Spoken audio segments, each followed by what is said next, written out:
Hello, everyone, and welcome to the Indieheads podcast. I'm your host, Matty, aka Recon EG. On this week's podcast, we have Ethan. that's Ethan. It. That's it. Okay, yeah. We're kind of recording this after we did an interview with Shawna from War on Women. So It was a lot of fun. which is going to be a little later on the podcast. So hopefully you guys, we're gonna just, we're gonna make sure this podcast is real long and nice. Or this part of the podcast is real long and nice to kind of prep you for the interview. We have to hype up the interview a little bit because it's a great interview. We're like the hype men for ourselves. Mm-hmm. We gotta be. You gotta be hyping. I mean, we're still a small podcast, so we have to be our own hype men. I mean, we can't afford them just yet. Okay. Well, anyways, we're starting a Kickstarter to buy a hype man. Please go to Kickstarter/NotArealKickstarter. Mm-hmm. Go to Kickstarter.com/IndieheadsPodcast. This is a fraud. Kickstarter.com. Anyways, yeah, I forgot that .com. There's a www I think in there. Okay. Anyways, let's get to what we listened to this week. We just wrapped up the podcast awards, which was like 3 podcasts worth of stuff, and it was like fucking. Sorry, I couldn't be there. That's all right, man. I think the podcast went really well. I think our album of the year discussion went very well. If I had to pick one of the 3 to listen to, which should I listen to? I would listen to the last one we did. Okay. Where we talk about, I think we talked about Kendrick for like 40 minutes. It was like a really we did, because it was a really good discussion. Yeah, you can't, and like it deserves 40 minutes. It deserves a whole fucking podcast. Like you can't, an album is just so immense. Like you can't, it's almost like too hard to talk about. Because we didn't even cover everything, and I was still like, I wish we could have covered more stuff, but like we're running up, like we're getting close to like an hour and 40 minutes. We got to wrap it up. We're gonna do one of those analysis podcasts, just of To Pimp a Butterfly. We're just going to analyze the song King Kunta. That's it for a whole podcast. It's just gonna be it's track by track, hour-long episodes. It's gonna be like the X-Files files. Mm-hmm. Male Nanjiani. So, anyways, yeah, So I listened to a lot of albums to prepare for that, podcast awards, but I do want to talk about some that I did listen to that weren't a part of that preparation. So the first one is Lil Ugly Mane, Oblivion Access. If Kendrick did not come out, this would be my hip-hop album of the year, because this album, it is... Have you listened to it yet, Ethan? I have not. This is right up your lane, because it's really good experimental hip-hop, where it's got like elements of noise and all this just, oh god, it's... But he has such a big... The thing that really overwhelms me every time I want to check it out is like, oh my god, he has such a big discography outside of this too. Oh yeah, this I think this release is like kind of outside, like it's very different. It's sort of like, here's the thing, I've been listening to him since I think like 2013, so like a little bit after, like around the time that like the Third Side tape stuff started getting dropped. Yeah. So you see his progression from, Mr. Thug Isolation, which is sort of, essentially it's kind of, not really parroting, but sort of kind of like paying tribute to like Memphis rap, and then adding his own sort of like experimental elements to it, and all the influences he had beforehand, because like he had been in, noise bands, he'd been in, really? metal bands. Yeah. Oh, that's awesome. I think you would like really enjoy his Third Side of Tape, which is like a 2-hour long compilation that features. No. I think you would like it because it's filled with like all these like random genres. Because like he'll go from like instrumental hip hop to like random loosies to like a noise song to like a heavy metal song. It's like kind of only insane. A couple bucks too, right? Yeah, I think it's only $4, but actually Oblivion Access is free though. So yeah, I downloaded limited access. So if I had to check out, if like you had to sum up his discography in 2 albums. Like, that would be a fair... if I had some of the Scorpion 2 albums, it would be this album, Oblivion Access, and then Mr. Thug Isolation. Like, those are the 2 albums you have to check out, because they're really, like, his only... I think he had an album before... God damn it. Sorry. My mic keeps dropping. I think he had an album before Mr. Thug Isolation, but it wasn't really that good. Okay. It was just sort of like, let me test out the style. So, Mr. Thug Isolation and 3-Side of the Tape. No. No. Mr. Thug Isolation and Oblivion Access, which I'm going to talk about right now. Sorry, I'm worse. It's difficult to talk about this album because there's so much going on, but I listened to it. Damn it! Fuck. Okay, I'm gonna hold my mic. Fuck Ethan, just hold your fucking mic, seriously, dude. This is unprofessional. Okay, we're getting ready to do an interview with someone, and you're just doing this to me right now. We did the interview. It hasn't happened yet for our listeners. Anyways, Oblivion Access. This album, like I said, if Kendrick did not drop, this would be my hip hop album of the year, because what this album does really well is that it's just like the perfect progression. Like I've been following Lil Ugly Mane for a few years now, and just seeing how he's been progressing and sort of like getting away from like his Memphis inspired stuff, and then going into now this is like it's basically on Mrs. Like Isolation he's playing a character. He's playing Lil Ugly Mane. But on this album, Oblivion Access, the character of Lil Ugly Mane, it's slowly becoming, demasked. And, now the mask is off. It's like, this isn't Lil Ugly Mane anymore. This is, the guy behind, this is the real person. This is, Travis Miller or Sean Kemp, whoever you want to call him by. And this album's very interesting because the lyrics are very, not abstract, but they are sort of poetic, like surprisingly poetic, which I think a lot of people would be really surprised by how good the lyrics are. Because, you have a song like, my favorite song on the album is Collapse and Appear, which is like, it starts with this sort of like kind of ambient intro where it's like this, this sort of like lo-fi-ish sample going off, and it's like, oh, what's going on? And then all of a sudden, it keeps building, the sample keeps just building and building and building, and then like these sort of like trap influence, drums come in, and it's like, what the hell's gonna go down? And then it's like, he goes off on the lyrics, he used to laugh the loudest, now it never shows. He used to be he wanted to be the tallest now. Anyways, God, I can't remember the lyrics. Again, I'm tired right now, guys. Like, Ethan, he got me up at freaking 9 o'clock today, and I'm only running on like. I didn't tell you to get up at 9. I said you told me. You said we're doing the. No, 11 is 10 o'clock for me, Ethan. Oh right, shit. So I had to get up an hour early. Okay, yep, that's fair. I'm sorry. So yeah, I wish I was not tired so I could talk about this album. But anyways, what coffee is for. I don't drink coffee. Anyways, this album is fantastic. There, like I think a lot of people will be surprised that this, when you hear the name Lil Ugly Mane, people go, yeah, they already have like prejudices going in, like, oh, is this going to be like meme rap? And it's like, you hear Lil and you're like, oh, Lil Wayne. Yeah, you're thinking that, and he's got the reputation of being like meme rap, but I think this is an album where he sort of like strips away that sort of that tag that people have kind of put on him because of Mr. Thug Isolation, which is like, I mean, here's the thing: is meme rap bad? It's not, because my favorite band's Death Grip, so okay. I love Death Grips, and I also love Das Racist, so. Mm-hmm. Yeah, so like I think like it has a bad connotation, and there are some bad artists, but like there are some very good artists also. It's just like any other genre. Mm-hmm. Meme rap is okay, people. It's not bad. Okay, you have to learn to accept memes. Anyways, but yeah, this album it is fantastic. It's maybe not the best starting point. Like, it depends on like where you're at. Like, if you really like experimental hip hop, if you like kind of more noisy stuff, more kind of sounds like me. If you like that, you're gonna love this album. This first song is called "Ejaculated Poison Wrench." Yep. Lil Ugly Mane, he's a very crude person. Okay. Like, I can dig that. He's not crude in the songs, but like some of his stuff, it can be seen as obnoxious, but like it's sort of more of a, like I said, it's like a mask kind of to sort of hide away his emotions, because I feel like Lil Ugly Mane, like on the surface, at least on Mrs. Like Isolation, you would get songs that are like sort of that scene, and I think it's in Empire Strikes Back. I don't know why I'm talking about Star Wars, but you know the scene where like you see like a little bit of Darth Vader's like head. Yeah, it's all messed up. Essentially, that's what Mr. Thug Isolation is. I mean, Darth Vader's pretty fucking ugly. Yeah, but sort of like on Mr. Isolation, you're seeing like parts of the mask kind of be taken off, but not quite. You're still seeing a guy with a mask, pretty much. You're still seeing a character. Yeah, but with this now, you are now Lil Ugly Mane has been he's unmasked, and like this is really him. This is the real person behind him. It's a very interesting. I'm surprised he did actually call it under Lil Ugly Mane.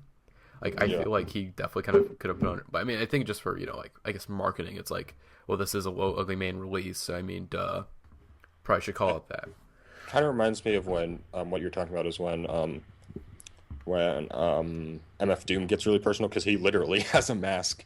Mm-hmm. And it seems like he has a lot of trauma from the experience when the member of KMD died, his really close friend. So he kind of he's really isolated. It's a way to cope, pretty much. Yeah, but then you have a song like "I Wonder" where he's just like talking about the struggles of his life, and it's so personal. But he's still playing in this character of, what is it? What's that album? That's King Ghidorah, I think. King Ghidorah. Ghidorah. Okay, anyways, I'm not doing this album justice by talking about it. Seriously, go listen to it. Hopefully, I want to do a late night discussion on it whenever I'm not like super fucking tired. Hopefully, so. I like how you say late night, not tired, because you're a night person. Oh yeah, I'm definitely a night person. Anyways, let's get into my next album, Ariel Pink Pom Pom. I decided to like randomly revisit this album. I don't know why. Like What I were we was talking like, about in the Skype chat? yeah, I did talk about it in the Skype chat because I was listening to it with my girlfriend. I don't even know what's No, no that's labels. no labels. I'm not again. It's not a Girl, labeling time at the you're moment. you're a girl with a U and a bunch Girl I of went on a date with. There we go. Girl I'm there. talking to / went on a date with yesterday. Anyways, not that's a fucking humble brag. I'm so sorry, guys. I'm really sorry. Anyways, Pom Pom. Decided to randomly just recheck it out because I think I should probably put Dead Man's Bones on here because she had me check out Dead Man's Bones, and I was like, oh wow, this is really good. But then it reminded me of like Pom Pom, and I'm like, this is kind of like similar to Pom Pom, and I'm like, hey, we should listen to this album together. And she's like, okay. And the album is surprisingly spooky. Like it is like there's some tracks in here that are like very like not like oh god it's really scary, but it definitely was like oh wow this is like a little bit like Halloweenish, like a little bit of Sane Clown Posse. It's you could say that about Lil Ugly Mane, but you can't really say that about Ariel Pink. Okay, that just made me want to check out Lil Ugly Mane a lot less. But no, he's not like I'm kidding. I swear to God, I think he used to be my a first Juggalo, album but... is very spooky, so keep going on that. Okay, so yeah, Ariel Pink Pom Pom. Shit, I'm fucking up on this podcast. I really am. I'm so sorry, guys. It's not that bad. You're apologizing for not being that bad. Anyways, Pop Pop. If I had really given this album a chance back in like 2014, I probably would have had this as like my pop album of the year because it is a fantastic pop album. It's just like it's so fucking weird, like because it's very obvious that like the structures of these songs and how catchy they are. It's obviously like a pop album, but like you dig into it a bit more, you're like, oh, like the stuff he's kind of like some of the instruments he's using or some of the like the melodies and whatnot are very odd. Like you have a track like Dinosaur Care Bears, which is like 3 songs in one. Like the first track is like this like building and building and building like this sort of like lo-fi experimental shit, and it's like, oh, what's this building to? And then just like hard cut to like fucking clown music. And then another hard cut to like night driving music, and it's like, what the fuck? Again, it takes a lot of like crazy twists and turns, and it's just it's a great pop album. If you want like if you're kind of like people, basically it's sort of like pop music's dead. Pop music sucks nowadays. Go listen to this album. It's not dead. It's fucking weird as shit. Or it's because a lot of people I think they underestimate pop as a genre because they just think of radio stuff, and it's like. There's a lot of stuff you can do with pop music. Like it's not a limited genre. My pop stuff that I'm enjoying a lot of is the bedroom pop stuff. You got Alex G, you got Elvis Presley, you got Katie Day making the most fucked up pop music, like the most weird like take on pop music I've ever heard. Mm-hmm. Or one of the most. I wouldn't say the most. But like yeah, there's tons of. It's just you got to look for it. Whenever someone complains about modern music, they just need to. It's just they're not putting in enough effort, and that's fine. Like you don't need to become a music nerd. It's not like you. But if you don't, I would rather you not complain because you're just not looking. Oh yeah, exactly. I think that's the difference between now and then. Like, you got back then you were very limited on finding music. You had like limited options, and now the radio music was good. Like you had the Beatles on the radio, you had the Rolling Stones, you had these amazing bands that are still fantastic today on the radio. Now you have the good music. The Rolling Stones, the Beatles of today are not popular. They're not, or some of them are. There's some great popular bands. I'm not saying it can't happen, but a lot of great music is just harder to find. The corporations, they've butt fucked the entire music industry. And that's why you have to look to the underground. That's why you have great... Like I said, you're talking about bedroom pop. I mean, seriously, there's been tons of great pop releases. We talked about a couple of them on the podcast. Like on the podcast awards, like Empress of Me is a fantastic album. US Girls Half Free, which is on our top 10 list, which is fantastic. FK Twigs' EP is really good. Yeah, you don't even have to get obscure like I was going. Like, there's great pop music that is just... Not even obscure. Like, I mean, Carly Rae Jepsen, like, everyone's been talking about her album. It's a great album. I can't, I mean, I haven't listened to it enough to, like, but I just have, like, because so many people talk about it on, like, pop heads and whatnot, I'm just like, is it overrated? I think it is slightly overrated, but that doesn't mean it's good. Yeah, it's, I mean, I still enjoyed it. That doesn't mean it isn't good, my bad. But it was just kind of like, okay, like, this is the Circle Jerk album, alright. Yeah, it's kind of, like, I don't listen to much, if any, like radio pop kind of that, or like dance pop, that kind of stuff outside of like um underground, or not underground, like more obscure pitchforky stuff. Yeah, So I don't know how much like my love of this album is that it got good reviews versus it's a good album. Like yeah. honestly, like I do enjoy listening to the album, but maybe I would enjoy other pop albums if they got good reviews. Who knows? Like maybe, like I'm being honest here, like Yeah. maybe. I mean, Sorry. because I mean, just generally with mainstream pop albums, they're just like Yeah. not that good because they're not made as albums. They're made just as Yes. like, let's see what singles we can get off the ground. Yeah. Especially with in the iTunes age, you don't need to sell an album. I mean, again, there's still like pop albums from like big artists that are like not bad. Like I thought 25 was a pretty decent album. I didn't like love it, but I thought it was like okay. Like it was 20. Who was that? 25 Adele. Oh. Okay. It was good for it was good Oh for, yeah, that small indie yeah. artist, Adele. It was good for what it was. And I enjoyed 1989 for what it was. I thought that was a pretty decent, mainstream pop album. there's I did not care for Beat It Behind the Madness, so I thought that was not that good. I've only heard I can't feel my face, and I enjoy that song very much every time I hear it. But I did a review for Weekend Sound for my school newspaper, and it's just like it's such an anomaly of an album because like the first half is like it's all over the place, but like it's okay. Like you have like the intro, which is like this sort of like essentially it's like it's got strings, but it's not real strings. It's like synthetic stuff, and it's like oh this kind of feels fake. And then you have this next track that's like oh this is I can't. It's not Blood Orange. It's like some other artist. I don't remember his fucking name. And then you have like the Kanye West produced track, which is kind of underwhelming. yeah, But then you get like the song stretch of like Often, which is a fantastic song. And then you got Can't Feel My Face, another great song. And then The Hills, which is like, which if you haven't listened to The Hills, Ethan, you need to because that's a great song. but I don't really like the Weeknd's earlier stuff because it's a bit more R&B. Oh yeah, then you won't like this new album then.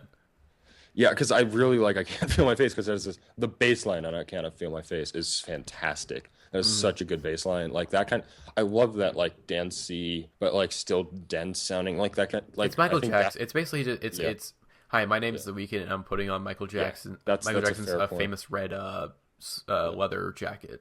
I think Daft Punk kind of did it with Get some of Lucky. the songs on Get Lucky, and some of the other songs on Random Access Memories. Like, but definitely Get Lucky because that bass line is so good.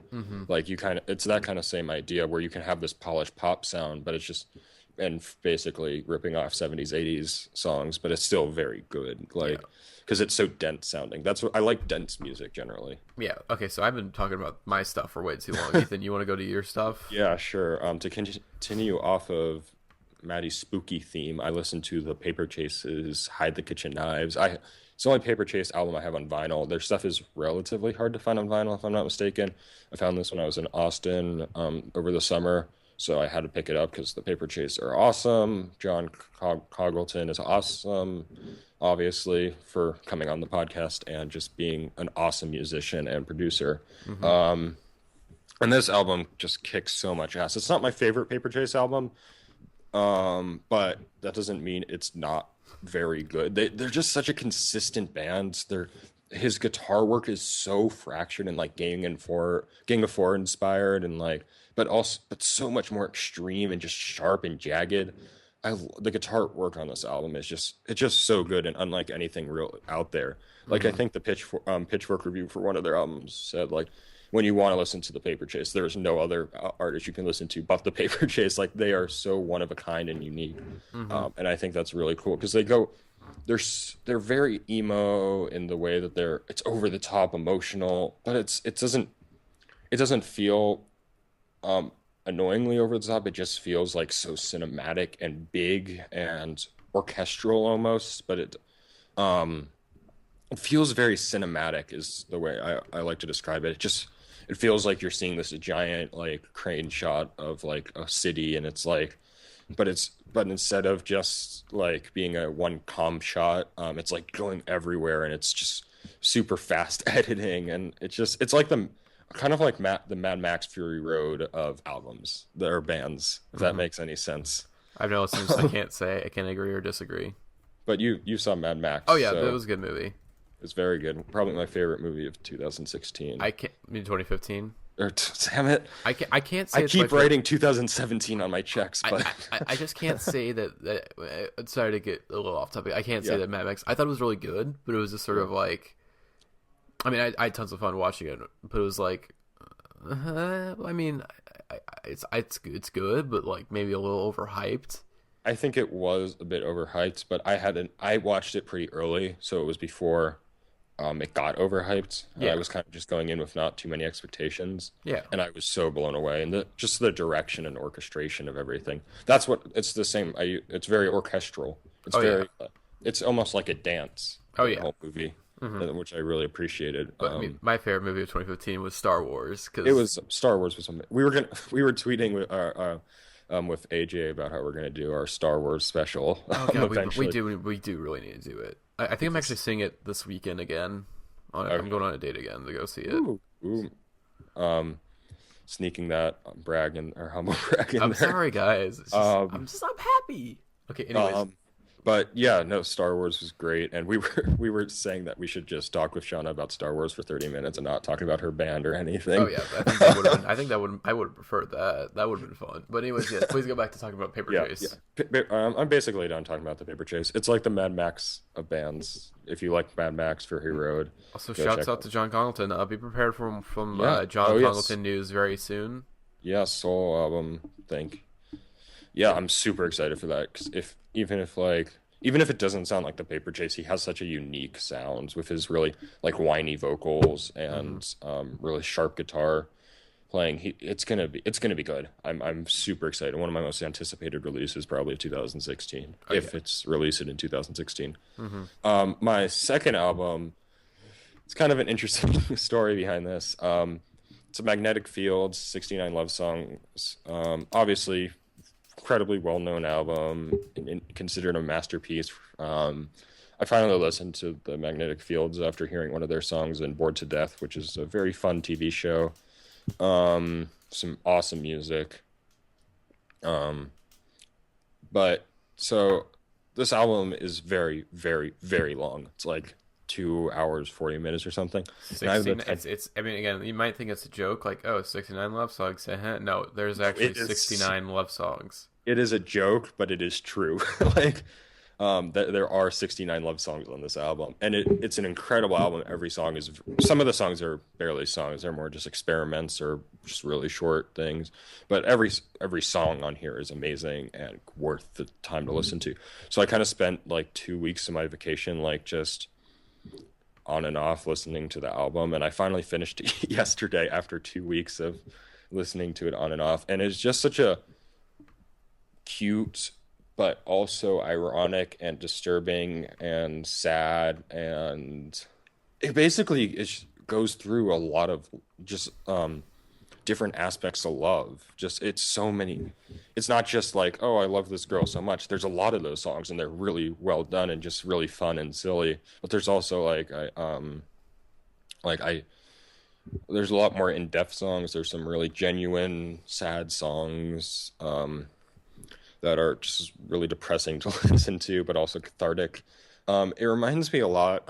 Second movie comparison, but it reminds me of like the Annie Hall of albums. Have you watched Annie Hall, Maddie? I have watched Annie Hall. Very Okay, good movie. very good. One of my favorite movies of all time. Of course it Probably. is. Fucking course it is. It's a great. It's probably Woody Allen's best movie. Like, what do you want from me? No, no, no. I'm just saying because you're. I mean, again, Yeah, because Woody Allen is a neurotic Jew. You're a yeah, neurotic yeah. Jew. Duh. My Twitter bio is one half Coen Brothers, one half Jew, or one half Woody Allen, 100% Jew. Okay, I'm sorry for the racist jokes, everyone. Let's It's continue. fine. I make the same joke. Like, we don't like. I'm a neurotic Jew who's going into film. Like, what do you want from me? I like Woody Allen. I don't like him as a person. I like his products. Creepy dude. Oh yeah.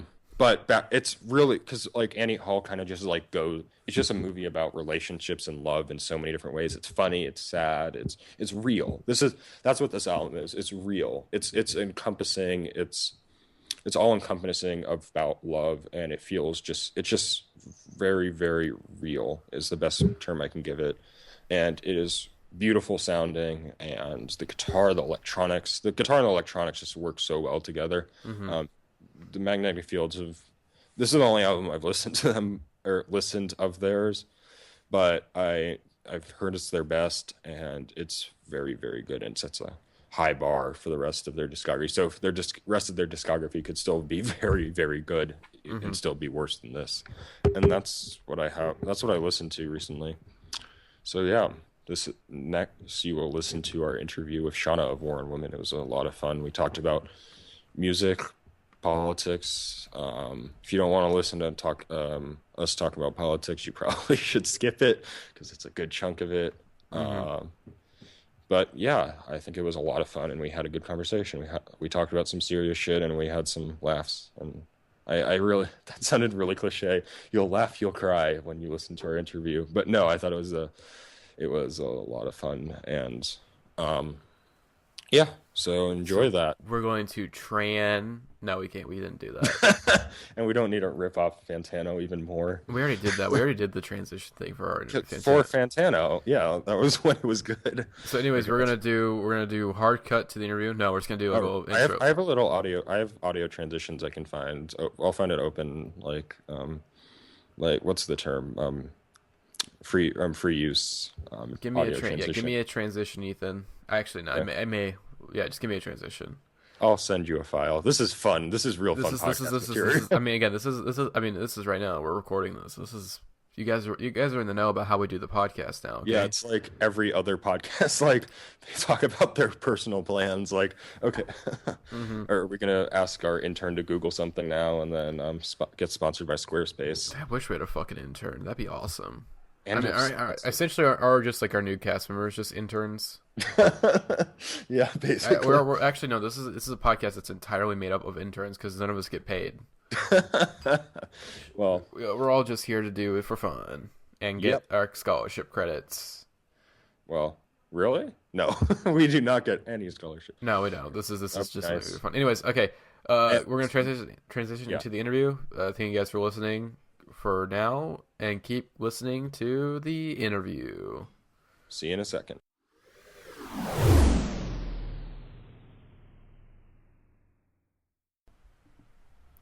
Hey guys, welcome back to the Indieheads podcast. I am your host, Matty, aka Recon AG. On this week's podcast, we have Ethan, and we have a special guest.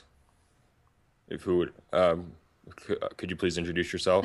Sorry, I was like, I'm gonna say, please, after we say our names, you go. But I always forget to say it.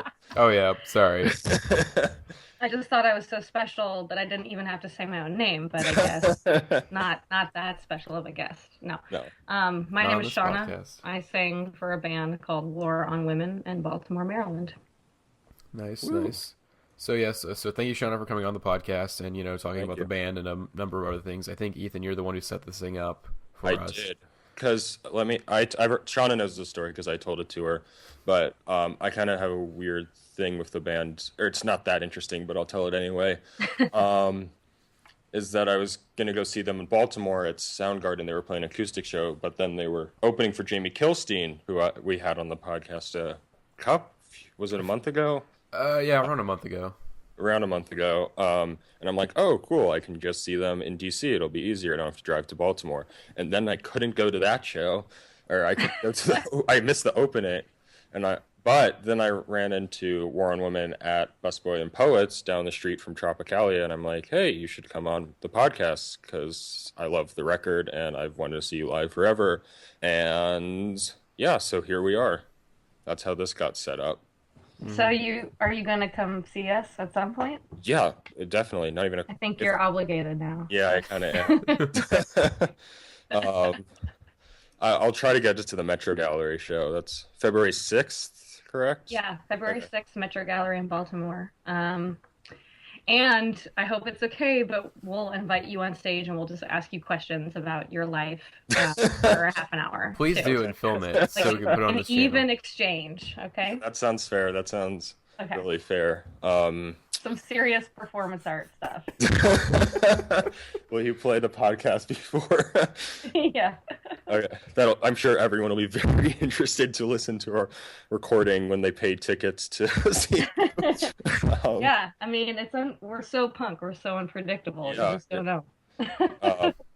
don't even perform. You'll do like the Yo La Tango thing where you have this wheel and you'll just like, oh, we're gonna act out an episode of Seinfeld today. Yeah.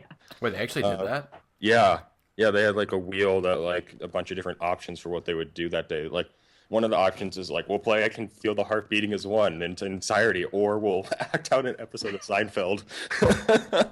That was a real thing. I would love to do that. I would love to see that live. I don't even listen to Yo La Tengo, but I want to see that live. Yeah, that's. I think I would be the guy that paid my money and would just be like, "What the fuck? Play your song. This is awesome, but can you do this after you play your set?" And I could also stick around for that. I think they would also play songs, but see, you gotta warm up the crowd. You gotta the normies. You gotta kick out the normies. If they're like, if you're doing the Seinfeld act and they're just like, I can't do this anyway.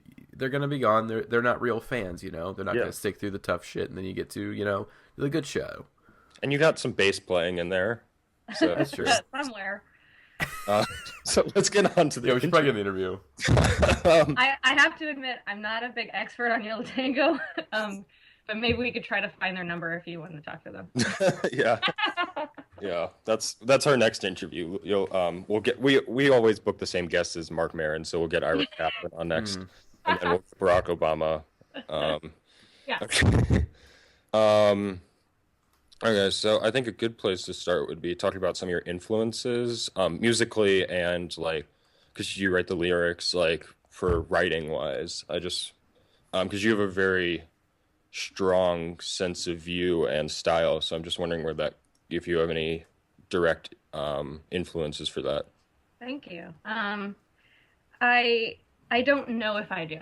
I'm certain I'm influenced by things, obviously. Because my ears and eyes are open, but yeah. I think I spent, so in my youth, like in high school, my high school band, it was very much about, I would write a lot about like just relationships and people interacting, things like that.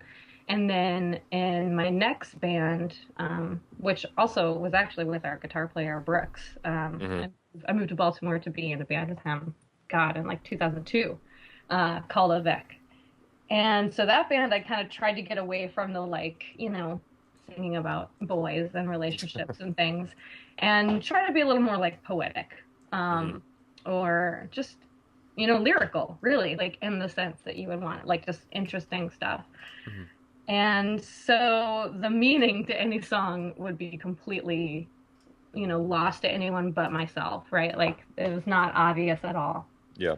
And so I've sort of been trying to swing the pendulum the other way for War on Women, and be more direct, say what I want to say, but also make it interesting and not just sound like some sort of soundbite or feminism 101.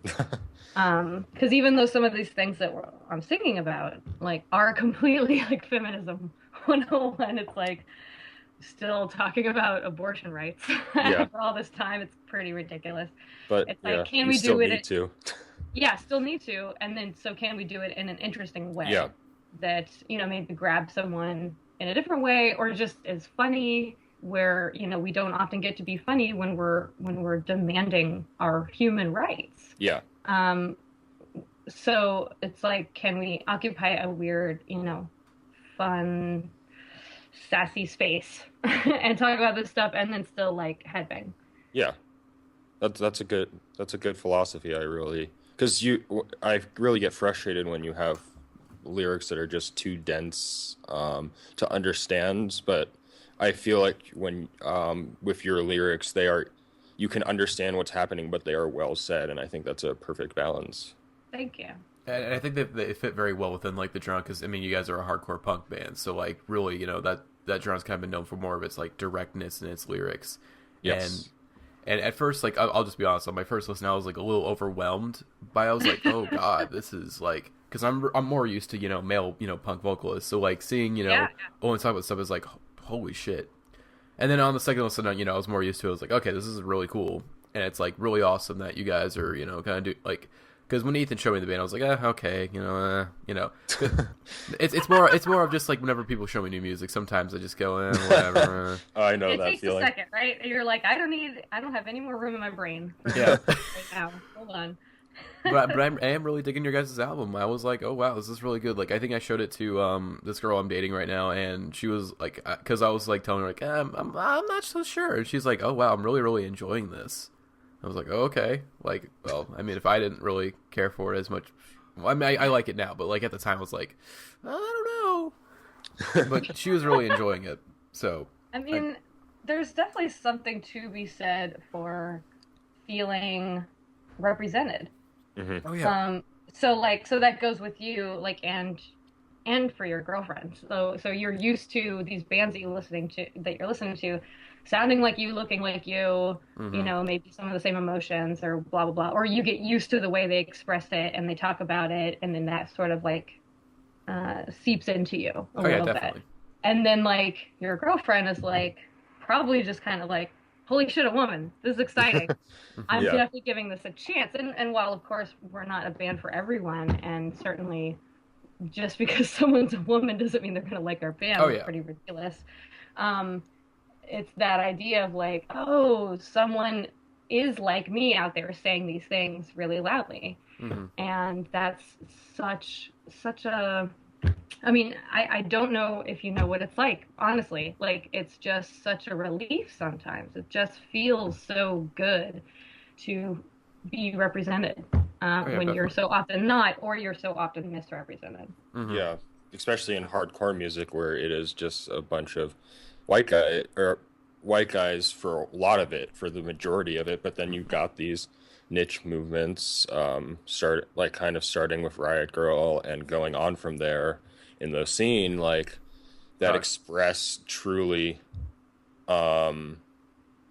like people who are oppressed and who actually you know what I say people that are actually angry for good reason. Yeah, I like that.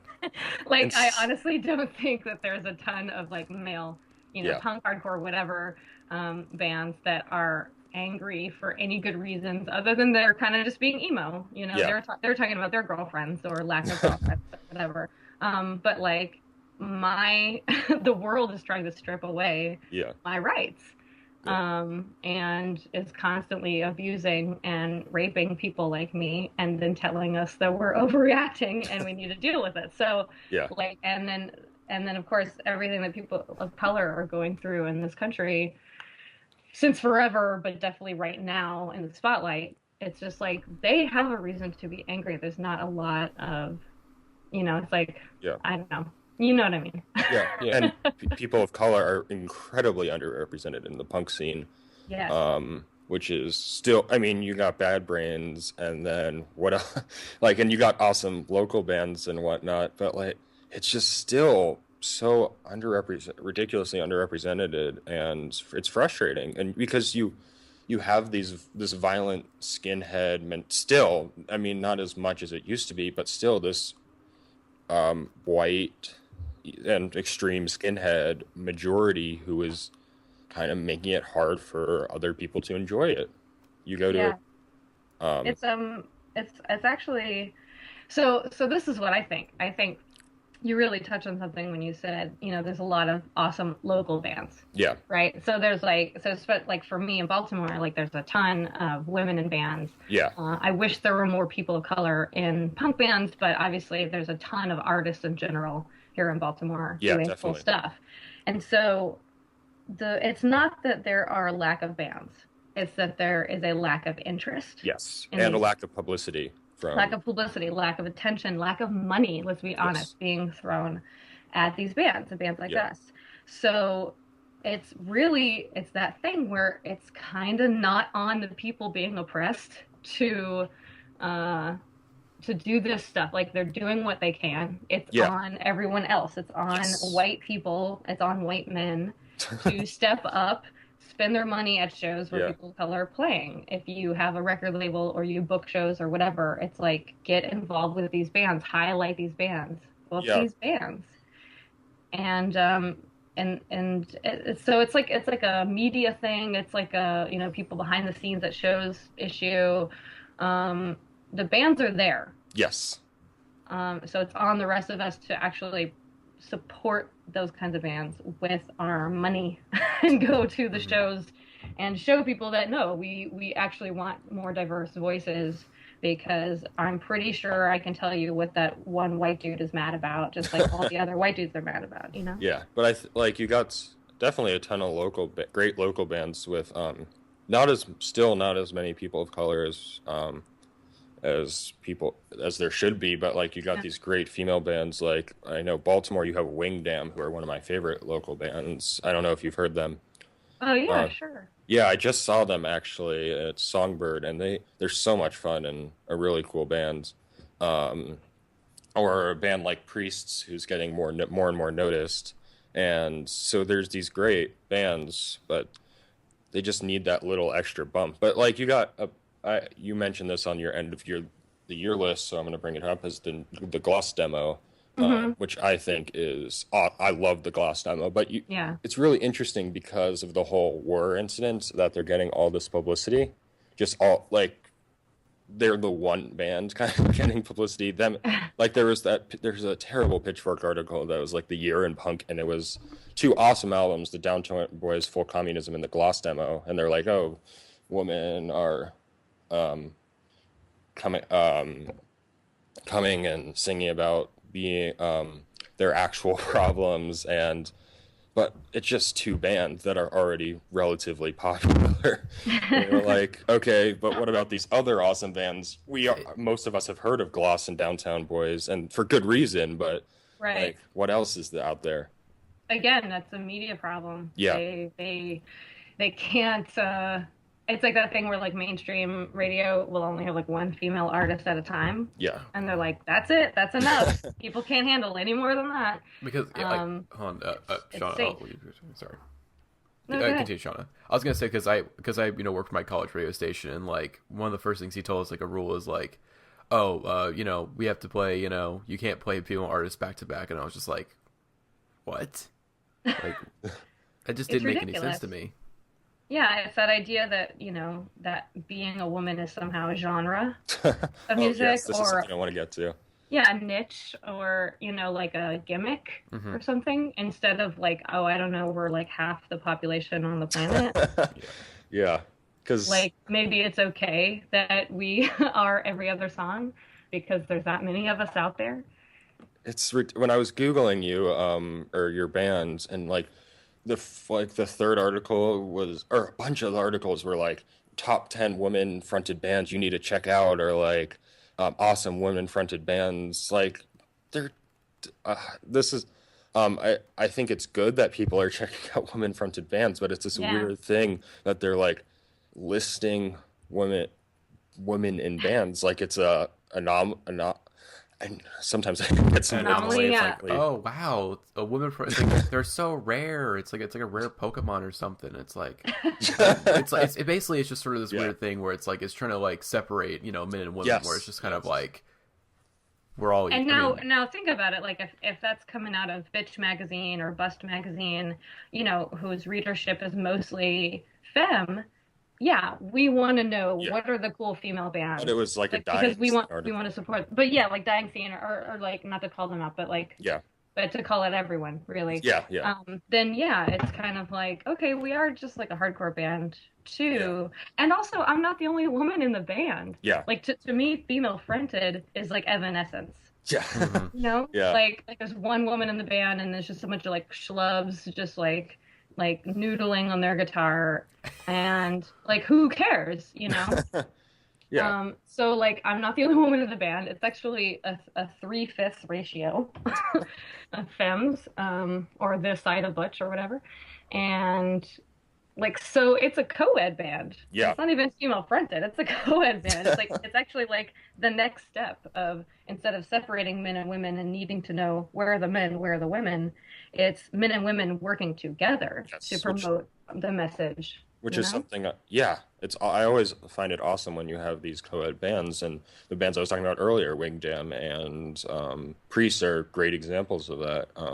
They're two awesome bands with feminist themes that are ju not just female, they're or female fronted. They're diverse, or they're gender diverse, not Yeah. or gender identity diverse, not racially diverse, which is a whole other issue that we seem to keep Yeah. coming back to. But I want to, because this it's just really frustrating when you see all these articles. Like, I remember Sadie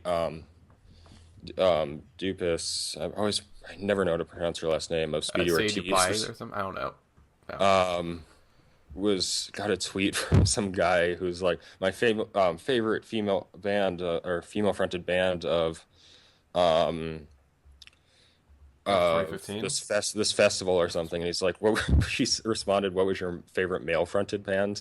Yeah. Or there was my favorite was the Hard Times article, which was like, male fronted or all male bands ready to challenge punk norms or something. Which Yeah, yeah, that's a classic. I love that article. Finally, an all male. Yeah. And but because you have these ridiculous articles, which it's good that females are getting, are not getting, they've been there forever, but are getting these. It's a slow process, I guess, to get more.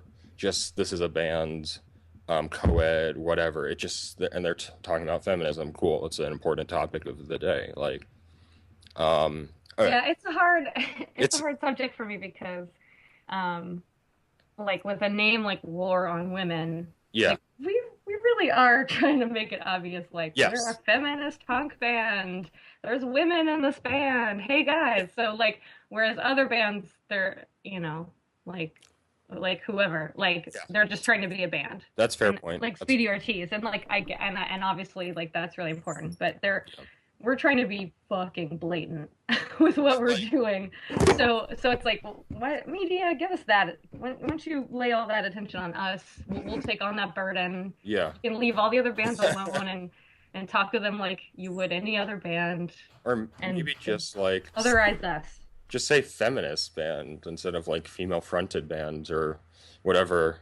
If I don't know, yeah, because it's not like they're not going to run a picture with the article too. Come on. Yeah, exactly. Like we'll see, we'll get it. I want to talk about one of your songs, called "Second Wave Goodbye," because I was just reading the lyrics to that, and I was like, oh shit, this is something I'm really interested in. The kind of the whole rejection of trans women and this some of the feminist movement, or white feminism, as it's kind of been like determined by Tumblr, is what I've heard, is another term I've heard. Yeah. That kind of whole aspect, which is not really evident in third wave. And I'm just, what are your? I mean, you lay out your thoughts in the song, but do you want to talk about it now and like non-song lyrics? I mean, yes, yeah. I mean, that song was actually written about a very specific person who was very vocal about her transphobia, and just sort of like her and the people that follow her or fall in line with her. It just seemed like they were walking stereotypes of the second wave of feminism. Yeah. You know, like lesbian, butch haircut, hate trans people so much, you know, and just but also kind of just want to know why we can't all get along, kind of thing. And it was just, she just made me so mad. Like, she's just a bully. She's a horrible, horrible person. And she's in a position of power and she abuses her power. And that's why I'm not saying her name, because if I say her name, then like she might sue me. Right? That's insane. And I'm not saying that like figuratively. No. I'm not exaggerating. Like, that's a legit concern of mine. So anyway, so it's this person who's, again, horrible, a bully, and I was just fed up with it, and I just wanted to make it really clear that like transphobia has no place in any future anti-oppression movements. No matter what that movement might be, trans people have to be, you know, at the table. They have to be listened to. They have to be a part of the process. So the idea that anyone would be like women's rights, yay, and then be like, oh, but not you. Not you, women. Like that's bullshit. Yeah, I completely agree, and this is something I wasn't aware of until recently because you kind of I'm still learning about feminism, and I was kind of like assuming that, oh yeah, these people are also women, so feminists would be in favor of it, but no. And I remember, I keep coming back to Jamie Kilstein, but like I was listening to an episode of Citizen Radio where they were talking about like this one feminist who's like, I don't remember her name, but she's like, oh, they haven't had a dirty smelling vagina for, and they don't know what it's like to be a woman. And I'm like, it was they kind of ranted on it for a while, so you can go listen to that for basically my opinions on it too. But it was just so frustrating to hear these things from these progressive or generally progressive people who are just so backward on this thing. Yeah, because then if you're positing like, well, this is what womanhood means, Yeah. it's like how do you center what it means to be a woman or a man? Yes, Like, exactly. it's like that starts to put me on a path that I don't like. It's like, do I center being a woman on the fact that we are sexually assaulted? Yeah. Like, because then trans women definitely know. Yes. Trans women are definitely women, Yes. right? There shouldn't be one pivot point Yeah. at all. And so I kind of come at it. And now, to be fair, like as a cisgendered person, there's a ton of unlearning to do. Like, it's not like I was magically perfect day one once I realized trans people exist. The idea that I even had to realize trans people exist, like, that's a problem, right? Yeah. So there's a ton of work, a ton of learning that goes on. Um, but so I sort of come at it from like a gender anarchy perspective, and like the idea that everyone should identify in whatever way they want, because like to me the ideal is that we could even get rid of those indicators at all. Hmm. And so it wouldn't matter what genitalia you have, what body you have, how you identify, how you feel inside, how others perceive you. Like, it would just stop mattering. Yeah. And I feel like that's what I want to Oh get yeah, I towards. completely agree. And but I it's think that would get rid of a lot of bullshit. and just being free to move along a spectrum wherever you feel comfortable and just kind of, but it's so far off with all this Yeah, I know. transphobia and bureaucracy and like I actually really proud of myself for this moment, but my dad was we were recently traveling and my father noticed on a customs form that there was a male female thing, and he's like, oh, what if someone doesn't identify as either male or female? And I'm like, Aww, Dad, you're doing so well. Dad, Yeah. way to go, Ethan's Yeah. dad. High five. Yeah, I think it's also because he's watching Transparent, but whatever gets him there. Great Um, starter show. Totally. yeah, Totally yeah. great starter show for people. I get it. Um, okay, so let's move because this is what happens. When we had Jamie on, we talked politics for so long, and I'm thinking in the back of my mind, we got to talk music. We got to talk music because this is a music podcast. I'm really interested in politics, but we got to get back to music. Now, Ethan, All this right. is not only a music Guitars, drums. podcast. Guitar. What effects do you use on your guitar? No, no. Boring. Um, let's see. I just find it really interesting the heritage of your band because you have Brooks, who was a guitarist for Office of Future Plans, and you've been in the Baltimore scene. You've been with your other band you just mentioned, Yeah. and like he's linked to Jawbox, one of my favorite bands. Like, so you have this kind of like really this roots to the DC scene. So, or in the DC Baltimore scene. I know there's a bullshit rivalry between the two Yeah. that shouldn't really exist because they're just great, both good cities that have great scenes. But what are you? Because you came to Baltimore. So what is your connection to the area? I guess. Brooks lived here already. Okay. I was playing music and living in Nashville, Okay. like for high school and right after. And his band came through town, and they only had one guitar player, which was him. And I was like, "You need another guitar player." And I basically just muscled my way into his band, and he was like, "Okay." And then I just moved to Baltimore to join that band, Vec. So we've been playing together for a really long time, writing songs together. I did play guitar in that band. We both sang. And then when that band fizzled out, I was like, what if I just sang? And he's like, what if I just play guitar? And so we decided to concentrate on what we're best at. And then, we have Evan, Tanner, our drummer, who has played for Liars Academy and Cross My Heart, and even with Head in Hand for a while. And the P-Tanks, this old band that I am not punk enough to actually have known who they were at the time. But so he's talk about a Baltimore D.C. staple. He is it. But yeah, Brooks plays bass actually in Office of Future Plans with Jake Robbins. Oh, I didn't realize that. Oh, that would make sense because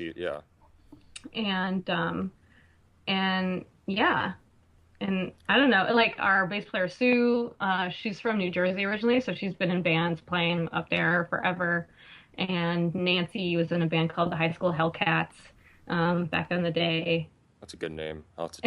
Yeah, very sassy girl punk kind of stuff. And of course now she's like the most like metal riff playing person I know. So I like that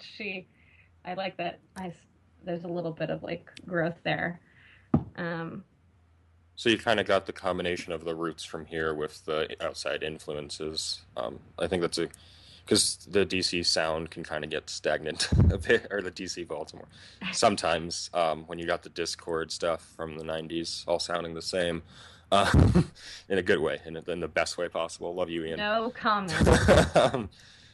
But yeah, it's increases the diversity. But yeah, I mean, we all like all different things. Yeah. We're not, like we'll listen to Stevie Wonder and then early ISIS and then Justin Timberlake and like whatever. Like yeah, I think between the five of us, the things that we enjoy are just massive.